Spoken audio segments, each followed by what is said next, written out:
नमस्कार साथियों, भूगोल में एक महत्वपूर्ण विषय है जेट स्ट्रीम। जेट स्ट्रीम यानी कि हवाएं, विभिन्न हवाओं के बारे में हम पढ़ेंगे। और वही जेट स्ट्रीम अगर हम देखें तो जलवायु पे प्रभाव डालता है, मानसून पे प्रभाव डालता है और पर्यावरण पे प्रभाव डालता है जेट स्ट्रीम। अब जेट स्ट्रीम क्या है?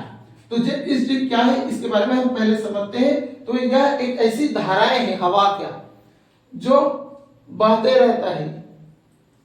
क्या बहते रहता है? उसी को हम बोलते हैं जेट स्ट्रीम। अब इसकी शुरुआत कहां से हुई? तो विश्व युद्ध के द्वारा। विश्व युद्ध, जब विश्व युद्ध चल रहा था तो हम देखते हैं यहाँ पे हम रहते हैं जमीन पे, और इसके बाद वायु के ये मंडल को क्या बोलते हैं? शोभ मंडल।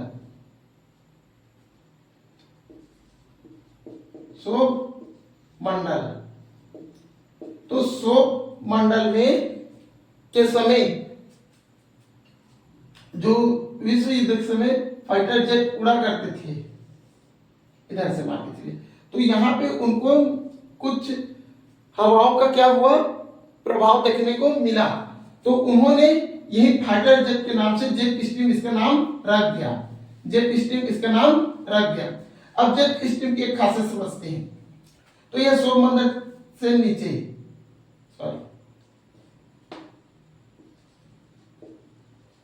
सौरमंडल मंडल से नीचे पाया जाता है। जेट स्ट्रीम सौरमंडल से नीचे पाया जाता है और इनका जो रफ्तार है ये हवाएं की, तो कहीं ना कहीं 110 किलोमीटर से 400 किलोमीटर प्रति घंटे, इतनी घंटे की रफ्तार से वो गति करते हैं। अब आप समझिए, अब मान के चलिए पश्चिम से पूर्व की ओर धारा बह रही है, पूर्व की ओर, और मान के चलिए उसकी स्पीड है 380। इधर की ओर जेट स्ट्रीम बह रही है, धारा बह रही है, और यहां से कोई वायु आ रहा है, वायु यानी कि विमान आ रहा है और इसी वाले क्षेत्र में आ रहा है। तो कहीं ना कहीं इसकी मान के चलिए स्पीड क्या है? 380 है विमान की भी और धारा की भी 380 है। तो दोनों के स्पीड बराबर है। तो कहीं ना कहीं जो विमान चलाने में क्या होगा? बैलेंस सही तरीके से नहीं होगा और आपस में क्या होंगे? स्थिर हो जाएंगे। तो इसी को मद्देनजर रखते हुए इन धाराओं को द्वितीय विश्व युद्ध के बाद में अध्ययन करना आरंभ किया और उसी को बोलते हैं जेट स्ट्रीम।